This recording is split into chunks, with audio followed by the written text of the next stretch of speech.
पढ़ाई लिखाई छोड़कर खूब खेलो पबजी। पढ़ाई लिखाई छोड़कर खूब खेलो पबजी। जिंदगी में कुछ नहीं कर पाए तो बेचना पड़ेगा सब्जी। जी हाँ बच्चों, बात सच है, जाहिर सी बात है। सीधे हम लोग क्लास 10 यानी बिहार बोर्ड के मैट्रिक एपी चैप्टर का एक्सरसाइज 5.2 की बात कर रहे थे और उसमें से हम लोग एक्सरसाइज 5.2 का 6 नंबर तक मैथ बना चुके हैं। अब मैंने सोचा कि जैसे हम लोग हल करते हैं उनमें से मैंने उससे पहले एक ऑब्जेक्टिव लिखा है, देख लीजिए आप लोग। ये ऑब्जेक्टिव क्वेश्चन है। ये ऑब्जेक्टिव क्वेश्चन मैंने इसलिए लिखा कि ये जो सब्जेक्टिव हम लोग 3-4 वीडियो में अपलोड कर रहे हैं तो हो सकता है आप लोग को बोरिंग फील हो, तो मैंने इसके बेहतर के लिए एक ऐसा ऑब्जेक्टिव चुना जो 2021 फर्स्ट पाली में पूछा गया क्वेश्चन है। और ये क्वेश्चन, इस तरह के क्वेश्चन अलीगढ़ मुस्लिम यूनिवर्सिटी में इस चैप्टर से रिलेटेड है। बहुत ही इंपॉर्टेंट क्वेश्चन। इस क्वेश्चन का खास बात है कि एनसीईआरटी में इसका कोई आमने सामने भी नहीं है। इस तरह का कोई क्वेश्चन एनसीईआरटी में जिक्र नहीं है। बहुत ही इंपॉर्टेंट क्वेश्चन। देखिए, यदि x+2, 3x और 4x+1 समांतर श्रेणी में हो, आपको मालूम है किसी भी संख्याओं की सूची में, किसी भी संख्याओं की लिस्ट में अगर कोई भी एपी में है, इसका मतलब है उसका सार्वअंतर बराबर है, इसका मतलब है उसका कॉमन डिफरेंस बराबर है, यानी पदांतर बराबर है, तो s का मान निकालिए। देखिए अब हम लोग इसको सॉल्व करते हैं। देखिए, यदि x+2, 3x और 4x+1 समांतर श्रेणी में हो तो s का मान निकालिए। देखिए इस तरह का क्वेश्चन ऑब्जेक्टिव में इस तरह का आसपास में भी नहीं है। एनसीईआरटी में याद रखिएगा इस तरह का क्वेश्चन नहीं दिया गया है। ये 3 संख्याएं हैं, 3 संख्याओं की सूची है। उनमें से क्या है आप देखिए, पहला संख्या x+2 है और दूसरा क्या है 3x और तीसरा क्या है 4x+1। ये संख्याओं की सूची है और ये क्या बोला कि एपी में है। एपी में होने का मतलब है कि इसका सार्वअंतर पदांतर यानी d बराबर है, यानी इट मींस हम लोग इसको समझने के लिख सकते हैं एपी का पहला पद यानी a1 x+2, एपी का दूसरा पद लिख सकते हैं 3x। समझने के लिए ऐसा जरूरी नहीं आपको लिखना है। a3 बराबर क्या है 4x+1। आप देख सकते हैं। अब देखिए, जब संख्याओं की सूची एपी में होता है इसका मतलब उसका d यानी पदांतर यानी सार्वअंतर बराबर, जिसको हम लोग लिख सकते हैं a2 - a1 बराबर a3 - a2। जैसे कि मान लीजिए एपी में है तो d बराबर d लिखेंगे तो पता नहीं चलेगा कौन d। हम इस d के लिए अगर ऐसा लिख दे a2 - a1 और बराबर इस d के लिए अगर लिख दे a3 - a2, कोई प्रॉब्लम हो क्या? जाहिर सी बात है नहीं, मैथ बन जाएगा। चूंकि लिखेंगे एपी, ये जो किसमें है एपी में है तो हम लिख सकते हैं a2 - a1 बराबर है a3 - a2। अब इसके अनुसार अब बैठे a2 बोलिए, a2 कितना है 3x माइनस a1 बोलिए x+2 है माइनस, इसलिए ब्रैकेट ले लेंगे। a3 बोलिए, a3 कितना है 4x+1 और माइनस a2 के लिए कितना देखिए 3x। आगे हल करते हैं 3x का 3x। अब देखिए माइनस को अंदर दोनों से गुना हो जाएगा, plus minus x plus minus 2 is equal to 4x में 3x, यानी प्लस 4x में 3x दिया था, x बचेगा +1। आगे बढ़िए, 3x में x जाएगा कितना बचेगा 2x - 2, इधर कितना x+1 करके देख लीजिए। x को वन साइड करेंगे 2x प्लस स्क्वायर गया -x, 1 - 2 स्क्वायर गया +2। आप लोग जानते हैं डायरेक्ट आप लोग देख सकते हैं 2x में x गया प्लस 2x में x गया कितना x और 2 और 1 3। ये x बराबर 3 कहीं ना कहीं ऑप्शन है, देख सकते हैं इसका आंसर क्या होगा। बहुत ही इंपॉर्टेंट क्वेश्चन। इस तरह का क्वेश्चन हालांकि एनसीईआरटी में जब जिक्र नहीं है तो प्रॉब्लम हम लोग को हो सकता है, ऐसे मैंने समझा कि इसको हम बीच में समझा दे तो बेटर है। अब हम लोग जिस तरह से एक्सरसाइज को सॉल्व कर रहे थे इससे 6 नंबर तक बना चुके। अब 7 नंबर 8 नंबर 9 नंबर आगे की ओर हम लोग बढ़ेंगे। अब हम लोग देखिए 7 नंबर लिखा है, उस एपी का 31वां पद ज्ञात कीजिए। देखिए उस एपी का 31वां पद ज्ञात कीजिए, यानी a31 बराबर व्हाट, जो हम लोग जानते हैं जिसका 11वां पद कोई एपी है उसका 11 नंबर का पद कितना है 38 और उसका 16वां पद यानी 16 नंबर में जो संख्या होगा वो कितना है 73 है। यानी सोचे तो डेटा लिख सकते हैं इस एपी में, सोचे तो ऐसा है यानी a31 is equal to what. आपको मालूम है a31 बराबर क्या होगा, आप रफ में समझिए। ये 31 बराबर लिख सकते हैं क्या a+30d।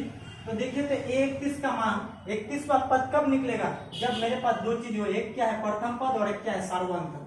ये अब कहां से मिलेगा, तो इसके लिए कोई ना कोई रास्ता तो होगा। वो रास्ता दिया कितना, 11वां पद 38 है और 16वां पद 73 है। ये इतना इंपॉर्टेंट और मुझे लगता है इजी मैथ है, जिसको हम लोग विलोपन विधि से हल करेंगे। दो चर वाले रैखिक समीकरण का जो विलोपन विधि है वहां से हम लोग हल करेंगे। हम लोग लिख सकते हैं, कोई यहाँ पे लिखता है प्रश्न से, और जो चीज दिया हुआ है हम लोग उसको लिख सकते हैं चूंकि। तो देखिए आप लोग इस चीज को समझ सकते हैं। प्रश्न से क्या कहा है देखिए, तो क्वेश्चन में बोला है 11वां पद यानी A11 इज इक्वल टू कितना 38। इसको तोड़ सकते हैं, इसलिए क्या हो जाएगा A plus A11 equal to क्या हो जाएगा 10D। A11 equal to 38, A plus 10D, ये हो जाएगा समीकरण नंबर 1। समीकरण कब मैथ में बनता है इस बात को समझिए। देखिए इसको जैसे लिखे तो ना मेरे पास प्रथम पद A पता है ना मुझे D पता है, जाहिर सी बात है कुछ नहीं मालूम, इसलिए समीकरण। फिर प्रश्न से लिखेंगे, फिर प्रश्न से क्या कह रहा है देखिए, और 16वां पद यानी A16 इज इक्वल टू कितना है 73। इसको कोई शॉर्टकट में कोई लैंग्वेज में भी बनाता है, ऐसे बात नहीं। इसको तोड़ के लिखेंगे तो क्या हो जाएगा A plus 15D is equal to 73। अब देख सकते हैं ये समीकरण नंबर 2। आपको ये चीज को ध्यान में रखना। विलोपन विधि में देखिए, विलोपन विधि में यहाँ x यहाँ y, x y की बात, अब यहाँ पे x y नहीं A और D की बात करेंगे। बात को समझिए। अब देखिए विलोपन विधि में हम लोग करते क्या थे, समीकरण निकालने के बाद लिखते थे समीकरण 1 और 2 से। अब देखिए समीकरण 1 कितना है A plus 10D is equal to 38, और दूसरा क्या है समीकरण A plus 15D is equal to 73। यहां से अगर मैं छोड़ दूं आप लोग बना सकते हैं। देखिए यहाँ पे दोनों में से एक चीज अगर डायरेक्ट कट जाए तब भी हो सकता है, या फिर साइन बदल के तब भी हम लोग हल करते हैं, नहीं तो फिर ये क्रॉस गुना करते ऊपर नीचे चर के साथ जो रहता है। तो यहाँ डायरेक्ट साइन बदलने से हो जाएगा, प्लस है तो क्या माइनस, प्लस है तो माइनस, प्लस है तो माइनस। ये प्लस से जैसे साइन बदले आप जानते हैं कि नीचे साइन का वैल्यू हो जाता है, प्लस से माइनस से ये कट जाएगा। और 10D प्लस 10D में माइनस 15D तो माइनस 5D, ये बताने की जरूरत नहीं। और देखिए माइनस 73 में प्लस 38 आप घटा सकते हैं, माइनस की तादाद ज्यादा है तो माइनस, आप उल्टा घटे 13 में 8 गया कितना बचेगा 5, और यहाँ 6 में 3 गया कितना बचेगा 6। तो देख सकते हैं 5 7 है 35। डी का मान क्या मिला देखिए, तो माइनस माइनस सब खत्म हो जाएगा, डी बराबर, इसलिए डी बराबर कितना मिला 7। यानी ये जो है 31वां पद जो हम लोग निकालेंगे इसमें डी कितना मिला हम लोग को 7। अब इसी डी का मान चाहे हम समीकरण 1 में रखें या समीकरण 2 में, इस तरह का आप जानते हैं आप लोग समीकरण 1 ही में रखते हैं। समीकरण 1 में डी का मान रखने पर, डी का मान रखने पर समीकरण 1 बोले तो क्या है मेरे पास A plus 10D is equal to 38। A का मान बोले सर, ए तो निकालना है यहाँ से 10 और डी का जगह बोले कितना 7 is equal to 38। A is equal to sorry आप लिख सकते हैं 10 7 70 is equal to 38। A is equal to क्या है 38 प्लस 70 पर गया माइनस 70। तो आप देख सकते हैं नीचे में थोड़ा प्रॉब्लम हो सकता है, इसलिए ये बराबर कितना हो जाएगा। अब माइनस करेंगे तो कितना मिल सकता है 10 में 8 गया 2, कितना 6 में 3 गया 3, यानी ये बराबर कितना मिला -32। यानी इस एपी का प्रथम पद -32 है और उसके बाद अंतर कितना है सार्वअंतर में +7 जोड़ता गया, +7 जोड़ता गया तो बोलता है एपी का 31वां पद ज्ञात कीजिए। तो इसलिए क्या लिखेंगे A31, याद रखिएगा क्या लिखेंगे A31 इज इक्वल टू क्या होगा A प्लस 30D मालूम है, एक थोड़ा फास्ट बना रहा है, ए के जगह -32 प्लस 30 और डी के जगह 7, याद रखिए -32 प्लस, और देखिए इसको गुना करने का आसान करेगा 0 7 21 210। अब 210 में -32 कितना बचेगा, प्लस की तादाद ज्यादा है इसलिए क्या होगा 10 में 2 गया 8, यहाँ क्या 10 में 2 गया 8, ये कितना 10 में 3 गया 7 और 1 का 178 अतः लिखेंगे अतः। हाँ इस एपी में 31वां पद कितना है 178 है, याद रखिएगा इसका आंसर कितना हो जाएगा 178। इस एपी में 31वां पद कितना है 178। मैं जिस तरह से प्रैक्टिकल आप लोगों को तोड़ के जैसे -32 अब उसमें +7 जोड़िए +7 जोड़िए आप इस तरह से जाइएगा ना तो आपको 31 नंबर पद में कितना मिलेगा 178, यही कहने का मकसद है, इस चीज को समझिए आप लोग। अब हम लोग 8 नंबर की बात करेंगे, बहुत इंपॉर्टेंट क्वेश्चन, इस तरह का क्वेश्चन आता है। एक एपी में 50 पद है यानी n बराबर 50, जिसका तीसरा पद यानी एपी का तीसरा पद 12 है और अंतिम पद 106 है, अंतिम पद एन, तो इसका 29वां पद ज्ञात कीजिए। आप देख सकते हैं सबसे पहले आप लोग ना इसका पहले डेटा लिख दीजिए कि क्या क्या दिया है। एक एपी में कितना पद है भाई, यानी एन बराबर कितना है 50, जिसका तीसरा पद एपी का तीसरा पद को क्या करेंगे ए3 कितना है 12, और अंतिम पद बोले अंतिम पद यानी जिसको हम लोग एन कहते हैं 106। अब बोलता है इसका 29वां पद ज्ञात कीजिए, 29वां यानी एपी का 29 नंबर में पद जो होगा ना वो चीज ज्ञात करना। 29वां पद यानी क्या लिखेंगे A29 is equal to what, n दे दिया है, तीसरा पद दिया है, अंतिम पद एपी का दिया और इसका 29वां पद निकालना है। तो आप बताइए कि A29 को हम लोग लिखते क्या है A प्लस 28D। हम लोग बहुत आसानी से लिखते हैं कि A29 बराबर A प्लस 28D, लेकिन हम लोग को समझना है कि ये निकालने के लिए हमको क्या चाहिए एपी का प्रथम पद और सार्वंतर चाहिए, जो क्या इस संख्याओं से पॉसिबिलिटी है। तो देखिए कोई ना कोई रास्ता दिया है, तो ऐसे में देखिए हम लोग इसको तो तोड़ नहीं सकते, ये दोनों को तोड़ के हम लोग कुछ कर सकते हैं। ये दोनों को तोड़ते हैं, देखिए समीकरण बन रहा है ना क्या बन रहा है, आप लोग आगे देख लीजिएगा। तो इस चीज को लिख सकते हैं, दिया हुआ चीज को फिर से लिखें तो चूंकि A3 इज इक्वल टू क्या है 12, कोई डायरेक्ट ही ऐसा लिख देता है तो हम लोग इस लिख सकते हैं A3 को तोड़ेंगे तो क्या A3 को लिखेंगे A plus 2D is equal to 12। A भी नहीं मालूम, डी भी नहीं मालूम, ए भी नहीं दिया, डी भी नहीं दिया, समीकरण नंबर 1। और 29वां पद निकालने के लिए ए और डी दोनों चाहिए। तो फिर ये विलोपन विधि की तरह हल करेंगे। फिर देखिए चूंकि एन एपी का अंतिम पद कितना दिया 106, तोड़ेंगे तो एन बराबर क्या आ गया a plus n minus 1 into d is equal to 106। आगे देख लेते हैं, ए मालूम नहीं प्लस आप लोग देख सकते हैं एन का ये कितना दिया देखिए तो आप लोग 50 -1 फॉर्मूला से, और डी भी नहीं मालूम और इक्वल टू कितना दिया 106। इसलिए हम लोग ए प्लस 50 में दिया कितना होगा 49D इज इक्वल टू 106। हालांकि इसको हम लोग लोकल एरिया में 49 ऐसे कुछ वर्ड अक्सर देखिएगा बच्चा कंफ्यूजन होता है 7, 9 और 8, 9 में। याद रखिएगा कभी कभी बच्चा ना मोबाइल नंबर में अक्सर मिस कर जाता है। ऐसा मोबाइल नंबर में क्या करता है, अगर किसी का मोबाइल नंबर ऐसा है, और इंटरेस्टिंग चीज देखिए, ऐसी चीज को हम लोग पढ़े लिखे इंसान है, हम लोग को इस तरह में ख्याल रखना चाहिए। 98, 32, 30, मान ली 65, और उसके बाद जानते हैं जब बारी आता है ये 7, 9 का ना, तो अब वहां पे क्या करता है 7, 9 यहाँ तक तो ठीक है, 98, 32, 30, 65। अब इसमें जो कंफ्यूजन है कि ये 89 है ना 79 है ना 89 है, so that is very wrong. इसमें हम लोग को क्लियरिटी होना चाहिए। आप नहीं तो एक तो यही बोलिए 9832306579, नहीं तो अगर आप बोलना है, आप लोग जानते हैं कभी इस तरह का हम वीडियो बनाएंगे, एक्चुअली इसको कहेंगे क्या ये 79 है ना 89 है ना, एक और भी वर्ड बोलता है लोग जिसको 89 कहते हैं, हालांकि ऐसा कभी लिखित नहीं है 89। खैर आगे बढ़ते हैं, लेकिन हम लोग को समझ के बोलना है यहाँ पे, याद रखिएगा।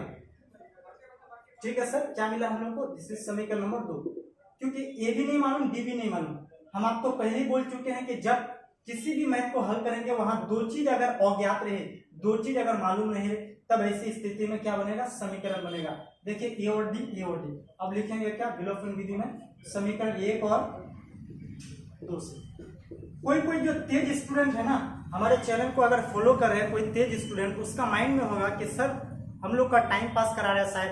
देखिए पहला बात तो स्पीड नहीं बना रहा हूँ, इसलिए आप लोगों को दोस्तों को लेके चलना है जो थोड़ा सा तैयारी कम किया है, जिसको समझ में कम आया है, उसको उस लेवल में पहुंचाना है। और दूसरी बात, स्पीड अगर मैं बता ही दूं ना, अगर छोड़ के लिखे तो फिर मेरा मकसद क्या है, मेरा मकसद है पूरे NCERT को, साइंस को, सोशल साइंस को अपना एक फ्रेंडली मैं उसको समझा पाऊँ। समीकरण 1 और 2, समीकरण 1 बोलिए a plus 2d is equal to 12, और दूसरा क्या लिखा है a plus 49d is equal to 106। फिर उस तरह से आप लोग जानते हैं कि देखिए सिर्फ यहाँ साइन बदलेंगे, ये चीज मालूम ही है।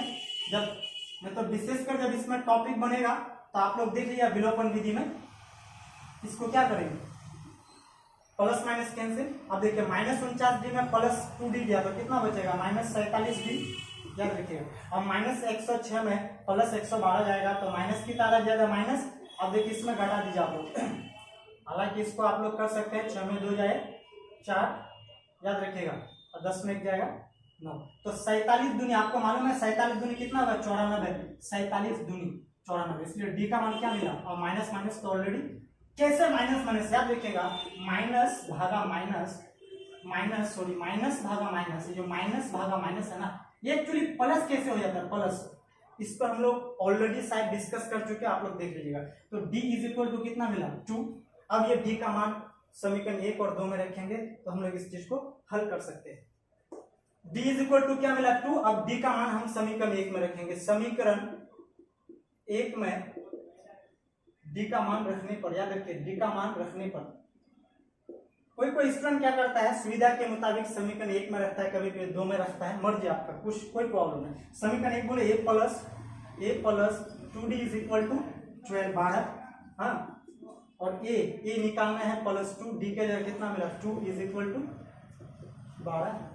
a प्लस 2 दूनी 4 is equal to 12, a is equal to 12 plus 4 उस पर गया -4, इसलिए AP का प्रथम पद कितना मिला +8। देखिए अक्सर हम लोग क्या गलती करते हैं 12 - 4 बोलते हैं। देखिए यहाँ माइनस बोलते हैं, इससे पहले प्लस में आप बोलिए +12 - 4 +8 आंसर। प्लस को लेके चलना है, हालांकि लिखते नहीं अलग बात है। एपी का प्रथम पद कितना मिला 8 और अंतर कितना है 2। तो देखिए 8 10 12 14 16 इस तरह का ही बनेगा ना। तो हमको क्या निकालना है 29वां पद। अब इसलिए क्या लिखेंगे, इसलिए a 29 इज इक्वल टू क्या होगा a प्लस 28d। a के जगह कितना है प्रथम पद 8 और 28 और d के जगह कितना है 2 प्लस 28 दूनी 56। याद रखिएगा 56 और 8 कितना हो जाएगा 8 से 14 यानी 64। याद रखिएगा सर आता 29वां पद कितना है 64 है। याद रखिएगा आप लोग एपी में आप इस चीज को प्रैक्टिकल भी देख सकते हैं, मैं इस चीज को आपको प्रैक्टिकल भी समझा रहा हूँ, नो प्रॉब्लम। अब हम लोग 9 नंबर की बात करेंगे, बहुत इंपॉर्टेंट क्वेश्चन। यदि किसी एपी के तीसरे और 9वें पद, तीसरे एपी का तीसरा और 9वें पद यानी 9वां नंबर का पद क्रमशः 4 और -8 है, तो इसका कौन सा पद शून्य होगा। यानी एपी धीरे धीरे घटते घटते घटते कितना हो जाएगा शून्य होगा। याद रखिएगा यानी यहाँ पे 0 को हम लोग क्या मानेंगे an मानेंगे, क्या मानेंगे अंतिम पद मान के हम लोग इस चीज को हल करेंगे। हालांकि क्यों मानेंगे हम लोग और इसको प्रैक्टिकल समझ रहे हैं। यदि किसी एपी के तीसरे और 9वें पद, पहले आप लोग इसका डेटा लिख दीजिए। एपी का तीसरा यानी A3 इज इक्वल टू कितना दिया देखिए तो 4 और 9वां पद यानी A9 इज इक्वल टू कितना दिया है -8। तो बोलता है इसका कौन सा पद क्या होगा शून्य होगा। याद रखिए इसका कौन सा पद शून्य होगा, ये चीज को हम लोग को समझना है। यानी समझ देखिए आपको क्या निकालने बोल रहा है, ये जो A और ये जो N है ना N, यहाँ पे क्या होगा कि हम लोग क्या करेंगे उसको शून्य मानेंगे। देखिए अब देखिए इसका कौन सा पद शून्य होगा, यानी एपी में कौन सा पद इसका शून्य होगा, यानी an बराबर ये जो 0 होगा ना, तो इसमें n यानी कौन सा पद 2 नंबर 3 नंबर 4 नंबर, जिस तरह से एपी का तीसरा पद 4 है, हाँ यहाँ पे क्या है 9वां पद -8 है, इस तरह से 10वां पद 11वां पद 12वां पद यानी n कौन सा n में जाके कौन सा पद में जाके इसका वैल्यू क्या आएगा जो आएगा। सोचिए तो आप n बराबर आपको व्हाट देगा, n हम लोग को निकालना है। अब इस चीज को आप लोग यूं भी समझ सकते हैं, चीज को ध्यान दीजिए आप लोग। जैसे कि n ये निकाल रहे हैं और हम लोग को इसी फॉर्मूला से निकालना है, यानी n बराबर क्या होता है a plus n-1 into D, हम लोग इतना ही जानते हैं। तो सोचिए तो अब देखिए इस मैथ में an है, a है, n है, d, इनमें से दिया क्या है। आप देखिए an 0 दे दिया है, a दिया है क्या नहीं, a कहीं नहीं पता है हम लोग को, n दिया है क्या पदों की संख्या ना वो भी निकालना है, और d ये भी हमको नहीं मालूम, अभी नहीं मालूम है, लेकिन इसको और इसको अगर हम लोग हल करते हैं तो यहाँ से हमको a और d मालूम हो जाएगा। तो सुनिए आप लोग देखिए इस चीज को, an हमको 0 है और ये दोनों को हल करने से हमको a और d मिल जाएगा, तो फिर निकालना है क्या n। तो इस लिहाज से हम लोग कह सकते हैं कि इस मैथ में हमको क्या निकालना है n ही निकालना है, यानी वो कौन सा पद है जिसमें जो इस एपी का जो है वैल्यू क्या होगा अंतिम पद 0 होगा। तो हम लोग देख सकते हैं हल करेंगे, चूंकि A3 इज इक्वल टू 4 इस तोड़ सकते हैं, a plus 2d is equal to 4, a और d दोनों में से दोनों आएगा इसलिए समीकरण में। फिर लिखेंगे चूंकि A9 इज इक्वल टू -8 इसलिए लिख सकते हैं a plus 8d is equal to -8। d को सही से लिख देते हैं, a -8d sorry a plus 8 is equal to -8, this समीकरण नंबर 2। फिर इस तरह से हम लोग जिस तरह से हल कर रहे हैं समीकरण 1 और 2 से। समीकरण 1 लीजिए आप लोग, a plus 2d is equal to कितना है 4, और दूसरा क्या है a plus 8d is equal to -8। अब देखिए साइन बदलिए, सिर्फ माइनस है तो प्लस है तो माइनस, माइनस है तो प्लस, साइन कट जाएगा। -8 में +2 गया कितना -6d, और +8 और +4 कितना हो जाएगा 8 और 4 12, यानी देखिए 6 दूनी 12, -2 उस पार चले जाएंगे, इसलिए नेगेटिव हम लोग इसके साथ नहीं अंक और संख्या से साथ देंगे, अंक और संख्या के साथ d बराबर -2, यानी d हमको कितना मिल गया -2। अब समीकरण 1 और 2 में इसका मान बढ़े। समीकरण 1 में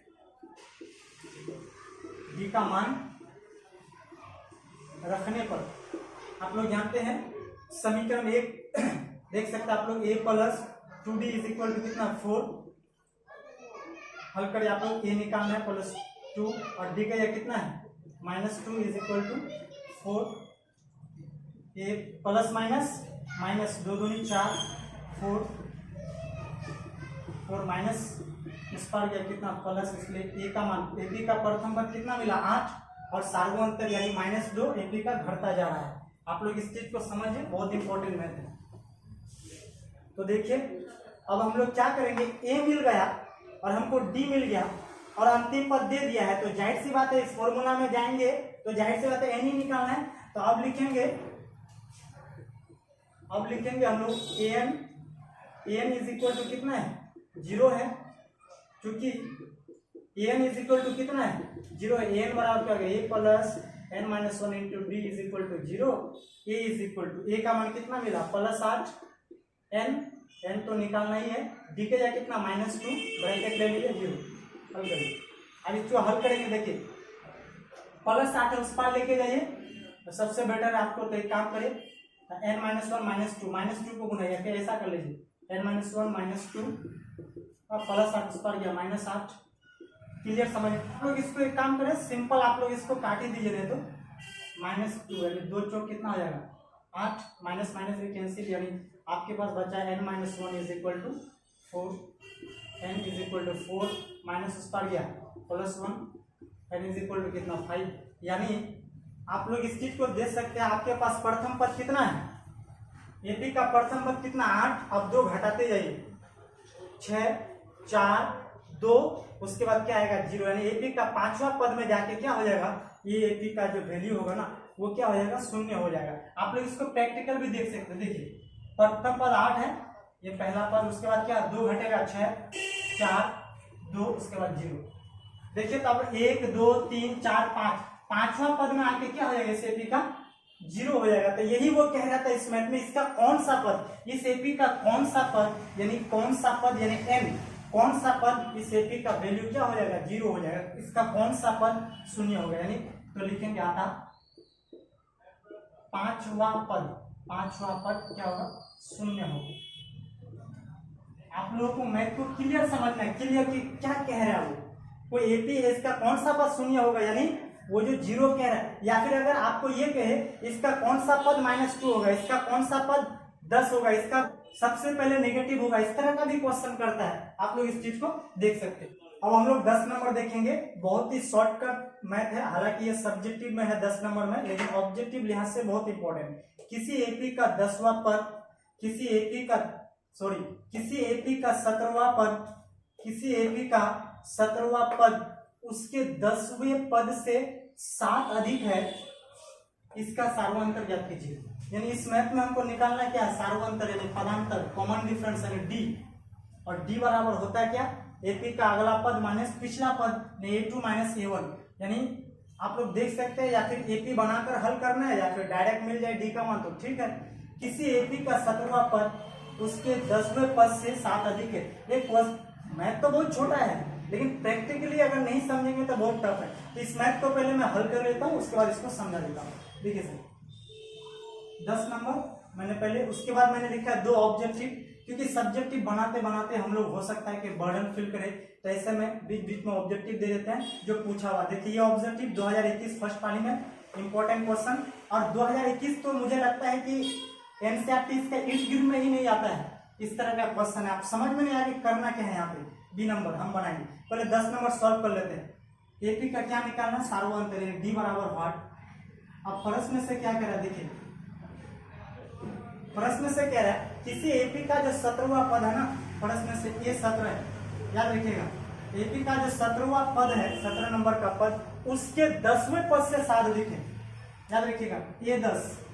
अब देखिए ये 17वां पद और ये 10वां पद, ये दोनों को अगर हम लोग इक्वल करेंगे तो क्वेश्चन क्या कह रहा है, एपी का जो 17वां पद है ना, याद रखिएगा इस तरह का मैथ आप लोग बना चुके हैं कि आपको जोड़ना किधर है और घटाना किधर है। 17वां पद क्या है, बेसिकली समझिए, 17वां पद जो है ना 10वें पद से 7 अधिक है, यानी क्वेश्चन के अनुसार ये 17वां पद जो है ना 10वें पद से 7 अधिक है, यानी इसमें +7 अगर जोड़ देंगे, यानी इस दोनों को अगर इक्वल करना चाहेंगे, ये 10वें पद में हमको 7 जोड़ना पड़ेगा, क्योंकि क्वेश्चन के अनुसार ऑलरेडी इसमें 7 जोड़ा हुआ है। एपी का 17वां पद 10वें पद से 7 अधिक है, तो याद रखिएगा हम प्रश्न से क्या करेंगे, +7 इधर जोड़ेंगे, तब देखिए, क्योंकि ये जो 7 है ना, ये प्रश्न से ऑलरेडी 17वां पद में ऐड किया हुआ है। अब हम लोग को इसको इक्वल करने के लिए क्या करना था, 7 उसमें जोड़ना था। 1 मिनट के लिए, जैसे कि देखिए भले ही मैथ छोटा है, बार बार पढ़ लेंगे कि 17वां पद 10वें पद से 7 अधिक है। यहाँ का 7 आपको दिख नहीं रहा है, आपको मैं इस चीज को प्रैक्टिकल समझा रहा हूँ। देखिए मान लेते हैं, माना कि याद रखिए मेरे पास x और x बराबर 20 यानी 20 है और y बराबर 10 है। अब देखिए तो मैं मान लिया x बराबर कितना 10 है और y बराबर x बराबर 20 है और y बराबर 10 है।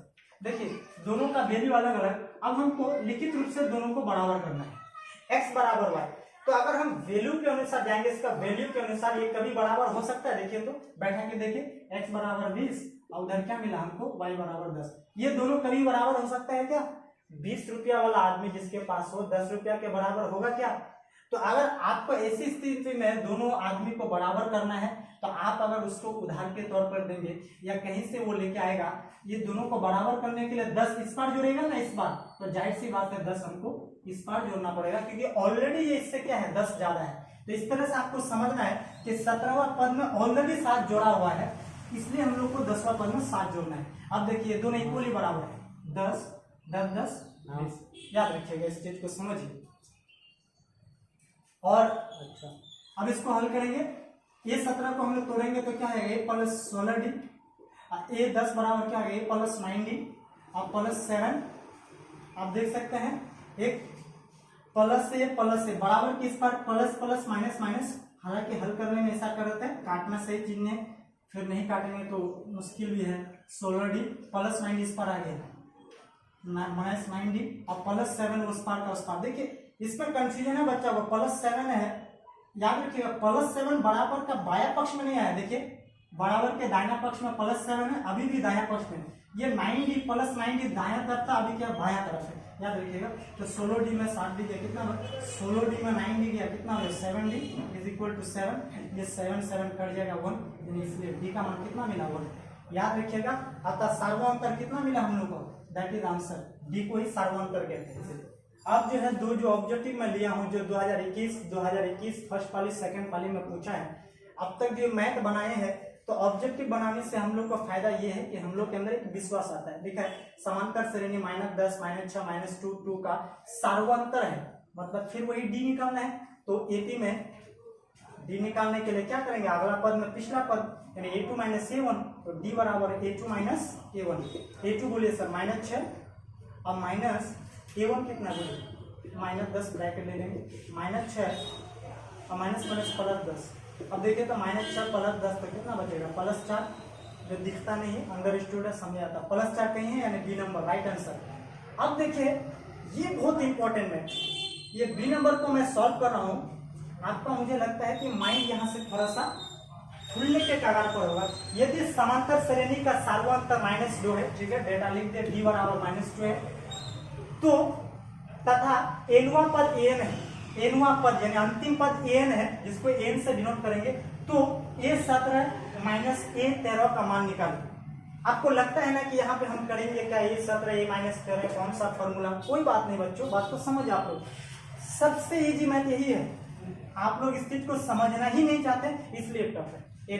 अब देखिए बी नंबर हम लोग बनाएंगे, बहुत ही इंपॉर्टेंट क्वेश्चन है। इस तरह का क्वेश्चन बनाने से हम लोग के अंदर कॉन्फिडेंस, एक समांतर श्रेणी का सार्वअंतर निकाले, इन्हें ज्ञात करें। एक समांतर श्रेणी का सार्वअंतर -2, ठीक है। डी बराबर कितना, -2, तथा एनवा पद क्या है, एन है, यानी एन बराबर समझ लीजिए कि एन है तो लिखा है, तो A17 माइनस A13 का मान ज्ञात कीजिए, यानी A17 माइनस A13 बराबर क्या हो। आप देख सकते हैं A17 माइनस A13 का मान हम लोग को ज्ञात करना है। आप आगे बढ़िए, नो प्रॉब्लम है, इससे सॉल्व हो जाएगा। A17 बोलिए A प्लस 16D माइनस से ब्रैकेट ले लीजिए, A13 को लिख सकते हैं A प्लस 12D। आपको कहीं जाने की जरूरत नहीं, देख लीजिए ध्यान से, A प्लस 16D, अब देखिए प्लस माइनस माइनस से प्लस माइनस माइनस 12D, याद रखिएगा, प्लस से माइनस से कैंसिल, क्या है 16D में 12D, क्या बोलिए 16D माइनस 12D 4D, 4 का 4, D के जगह बोलिए -2, 4 दूनी -8, कहीं पे है ऑप्शन में लिखा नहीं, सॉरी ऑप्शन देना चाहिए, इसलिए क्या होगा इसका आंसर -8, जो ऑप्शन में मिस कर गया। ये क्वेश्चन पूछा था 2021 पर। तो इस तरह का क्वेश्चन और इस तरह की छोटे छोटे चीज एपी और बाकी दिगर क्लास 10 के मैथ में जो भी चैप्टर दिया है, इस तरह का बेसिक चीज प्लस सिलेबस को क्लियर करने के लिए आप लोग हम लोग का वीडियो को जरूर फुल वॉच टाइम करें। आज हम लोग वीडियो को लॉन्ग न करके यही तक इख्तिताम करेंगे। खूब की शेर चमन, फूल चुनी शाद रहे, बाग बाग जाता हूँ मैं, गुलशन तेरा आबाद रहे। जय बिहार, जय भारत, जय Hind. Thank you very much.